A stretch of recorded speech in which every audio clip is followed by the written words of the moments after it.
Hey 8th grade, it's Miss Katie. Happy Tuesday. I hope everyone had a wonderful Monday and is ready to dive right into ELA for Tuesday.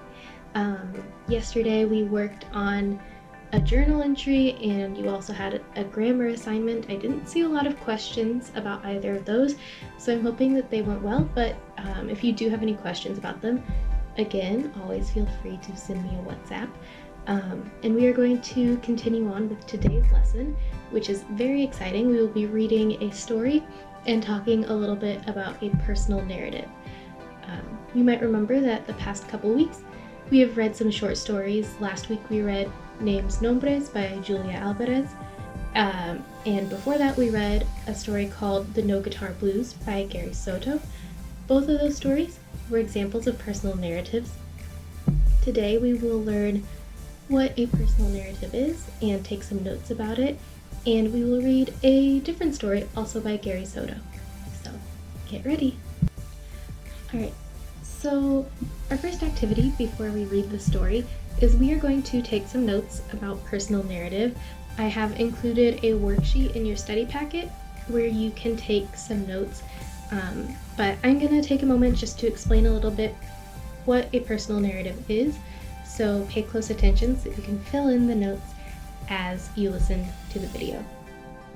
So, what is a personal narrative? A personal narrative is about a personal experience.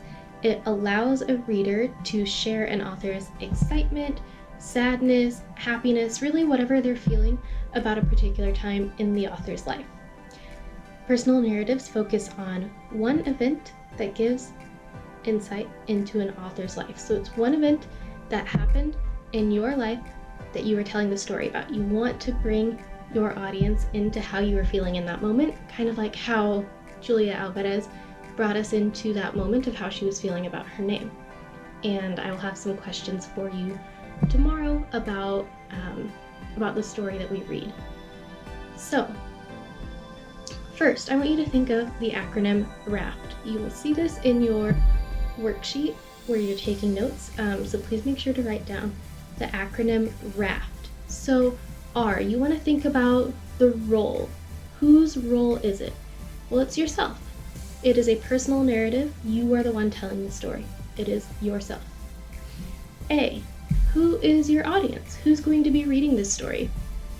Well, for right now, your audience is me and maybe some classmates. F, format. What is the format of the story? Like I just said, it is a personal narrative. And topic. What is the topic of your personal narrative? I'm going to tell you right now, your topic is an experience that taught you something. It is something that you learned a lesson from. Now, what is your goal as Miss Katie's 8th grade student writing a personal narrative? Your goal is to write a personal narrative about an interesting personal experience that taught you something. Okay? So your goal, again, is to write a personal narrative about an interesting personal experience that taught you something. Alright, 8th grade, I have a question for you. Do you remember what the 6 traits of writing are?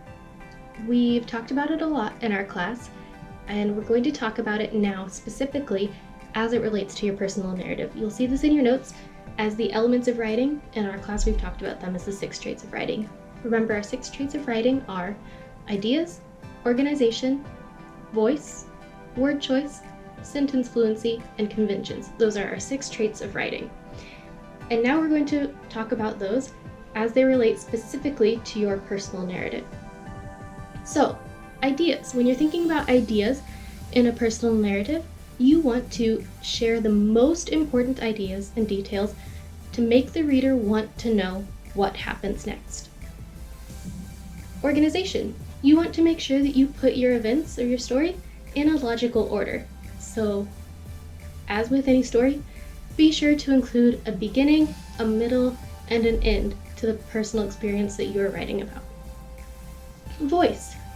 Use your personal voice and writing style to tell your story. You all have a very unique and wonderful voice, so let me hear it. Word choice. include words that express how you feel about the experience. Personal narratives highlight emotions. So, when you're thinking about what words to use when you write your personal narrative, use words that show how you felt in that moment. Sentence fluency.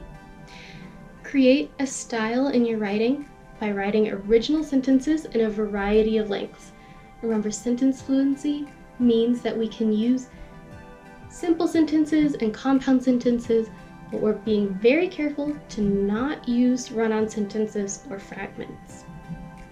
And lastly, conventions. This is what we always edit for when we edit our papers right before we turn them in. So make sure you are always using correct punctuation, capitalization, spelling, and grammar so that your personal narrative is easy to read. And that's it. That's all the notes that I want you to take. So now we are going to read a story, and then you'll see a worksheet in your study packet of questions to answer at the end of the story. So sit back and relax and read along as we read the story together. The story that we are going to read is called The Bike, and it is by Gary Soto. Alright, 8th grade. Now we're going to read the story. It is called The Bike by Gary Soto. And as we read, I want you to take note of the sentences and phrases and words that stand out to you. I want you to be thinking about how he's using his style to express this one experience in his personal narrative. After the story, there are some questions in your study packet that I would like you to answer in your English notebook. So, here we go. My first bike got me nowhere, though the shadow I cast as I pedaled raced along my side. The leaves of bird-filled trees stirred a warm breeze and litter scuttled out of the way. Our orange cats looked on from the fence, their tails up like antennas. I opened my mouth, and wind tickled the back of my throat. When I squinted, I could see past the end of the block. My hair flicked like black fire, and I thought I was pretty cool riding up and down the block, age 5 in my brother's hand-me-down shirt. Going up and down the block was one thing, but taking the first curve, out of sight of Mom in the house, was another. I was scared of riding on Sarah Street. Mom said hungry dogs lived on that street, and red anger lived in their eyes. Their throats were hard with extra bones from biting kids on bikes, she said. But I took the corner anyway. I didn't believe Mom.